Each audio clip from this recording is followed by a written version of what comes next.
こんにちは。GIS のグローバルビジネス百科事典アシスタントの村上です。このチャンネルはグローバルコンサルティング企業である GIS 株式会社が世界でのビジネスを通じて培ってきた経験の中から楽しい情報、役に立つ情報をお伝えしています。今回はなぜコンサルタントとして独立・起業するなら株式会社が強いのか、各法人形態のメリット・デメリットを紹介しながら解説していきます。最後までゆっくりとお楽しみください。はい、今日はですね、コンサルタントとして独立したいっていう人のために、独立するときにいろんな形態っていうのがあると思うんですけど、それについてお話をしていきたいと思います。で、今日もまた小田さん、公認会計士のね、小田さんと一緒に議論を進めていきたいなと思います。小田さん、今日もまたよろしくお願いいたします。はい、よろしくお願いします。小田さん、とりあえず私の経験からすると、コンサルとして独立っていうことを考えたときに、考えるのが株式会社とするか、合同会社とするか、あるいは個人事業主とするかっていうところだと思うんですけど、最近流行りのフリーランスってあるじゃないですか。はい、あれってフリーランスという言い方の中で、その後ろとしては株式会社を自分でやってるのか、合同会社を自分でやってるのか、あるいは個人事業主としてやってるのかって、そういうところですよね。そうですね。一概にフリーランスといっても、形態がその法人か個人かは結構人それぞれだと思います。はい。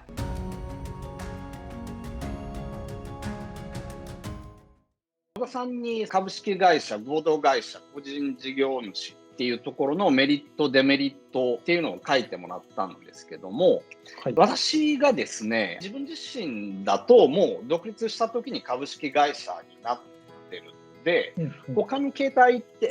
実際自分で経営したことがないんでわからないんですけど、合同会社がですね、ちょうど私が日本で会社を作った時の2013年頃なんですけど、なんか合同会社っていうのが結構世の中でこう話題になっていて、大手企業も合同会社とするみたいなところが、出てたんですよね。はいはい。で私の認識だと、実際その我々のそのコンサルタント企業の独立っていう意味でいくと、初期費用が株式会社の方が高くて、合同会社の方が安い、それだけっていうのがあって、で次に小田さんのまとめてもらった点でいくと、一つはその設立時の費用っていうところはあって、で決算広告が義務ではない、でもこれって株式会社を個人でやってても関係ないですよねっていうことと、そうですね。形骸化してますからね。ご飯は言っちゃないですけど、で出資比率に関係なくっていうのも、これって要は個人としてやるときに一人で株主であれば、関係ないですよね。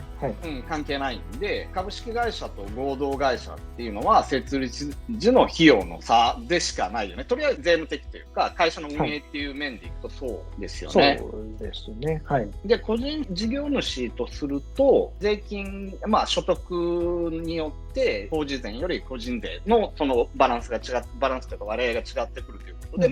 そういう意味では売上がある程度いけば法人化するっていう人たちも多いのかな。それって妥当なやり方だよねっていうそうですね。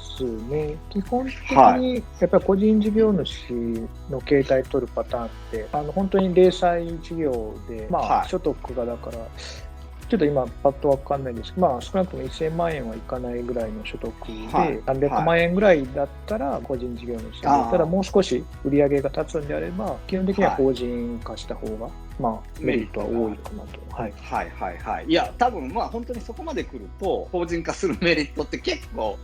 あるなと私思ってるんですけど、こういう3つがありますよっていうところで、じゃあどれを選べばいいのっていうところなんですけど、で私がですね、日本で会社を作った時の理論っていうのは、当時って合同会社っていう知名度も低かったんですよね。なので、もうお客さん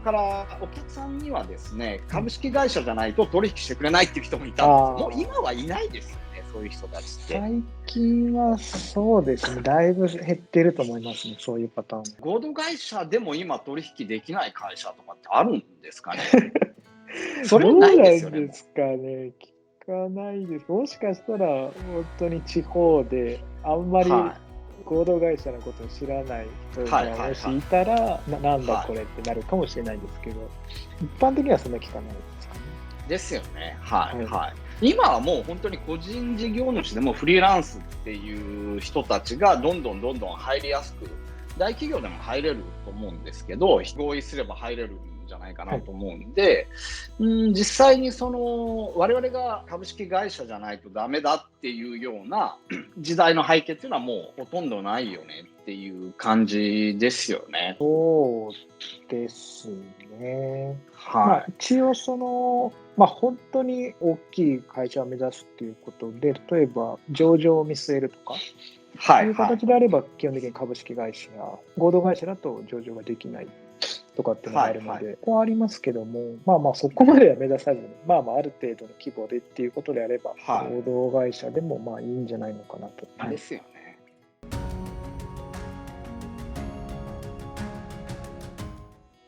私の未だにおすすめっていうか、こうするべきじゃないのっていうのは、やっぱ株式会社なんですよね。なんでかっていうと、やっぱ未だにやっぱ可能性として株式会社じゃないとダメっていう人がいるので、それを少なくとも取り除きたいじゃないですか。はい。小野さんがここで挙げてもらっているように、一般的な信用が高い。でそこに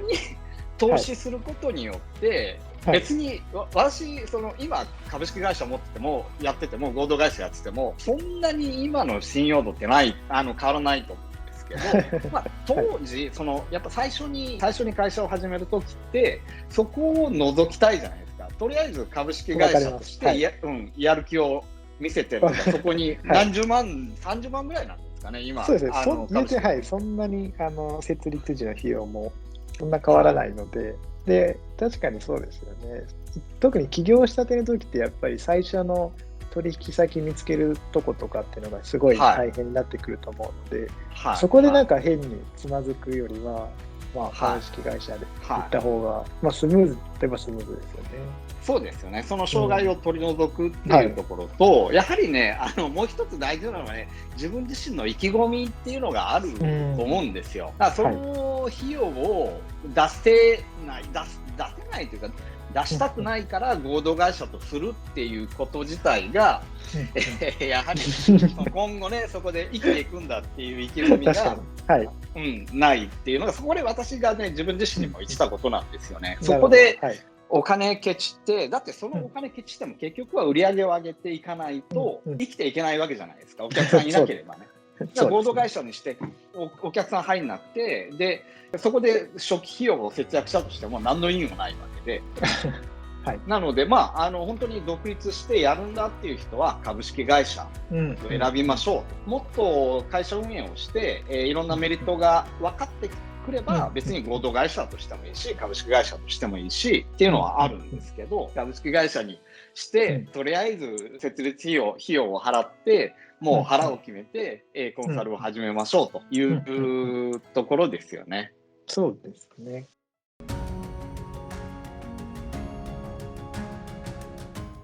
で接待費とかってあるじゃないですか。はい。あれって個人事業主でも接待費って認められるんですか？認められますね。基本的にはそうですね。事業にかかるものであれば。事業経費として。そうですね。はい。日本の場合、株式会社として接待費って結構小規模な会社の接待費って優遇されてるかなっていうのが私認識としてあるんですよ。なので、そういう意味でもイギリスの会社とかって例えば接待費ってほぼ費用として認められないんですよ。確かに海外は結構多いですよね、そういう交際費を認めないっていうのは。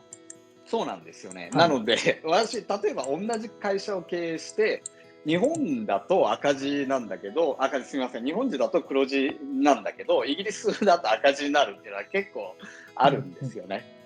はい、なのでもう本当に日本の場合は接待、コンサルってやっぱ接待費、交際費っていうのは結構重要というか、本当にそれ、私、そこにあんまり投資できないコンサル会社は、本当に事業に投資してないっていうふうに見るんですけど、そういうのは日本ではすごく優遇されてるんで、株式会社、合同会社っていうのも、できると思うんですけど、いずれにしてももう株式会社として、初期費用を払って、でそれはもう接待費で取りますと。投資してお客さんを得ていくと、交際費で取り戻すというところが我々のおすすめっていうところですよね。そうですね。はい。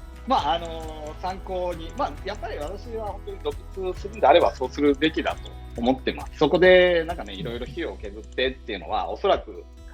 起業してからもそこが本当に鍵として合同会社としてっていう、そういう考えのもとにコンサル会社をやってもしょうがないかなと思います。はい。